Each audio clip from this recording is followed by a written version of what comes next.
Hello বন্ধুরা, welcome to my channel. এখন কথা বলবো ফিফা ক্লাব ফাইনালের ম্যাচ নিয়ে, যেখানে শক্তিশালী পিএসজিকে 3-0 গোলে হারিয়ে দিল চেলসি।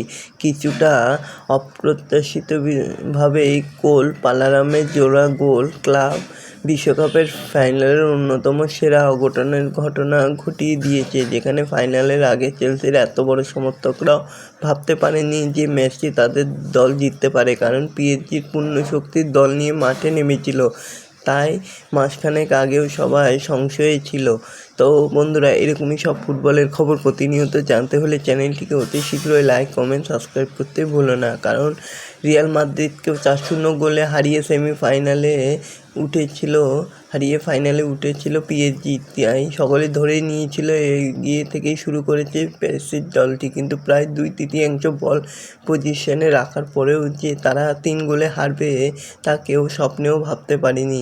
ম্যাচের 22 মিনিটে প্রথম গোলটি আসে কোল পালারামের থেকে। বক্সের একদম মাথায় বল পেয়ে বাঁ পায়ে সুন্দরভাবে গোল দিয়ে চেলসিকে এগিয়ে দেন এই স্ট্রাইকার। আর কিছুক্ষণের মধ্যেই তার পা থেকে আবার দ্বিতীয় গোলটিও আসে। আবার তৃতীয় গোলটির ক্ষেত্রেও তার অবদান রয়েছে পালমারের।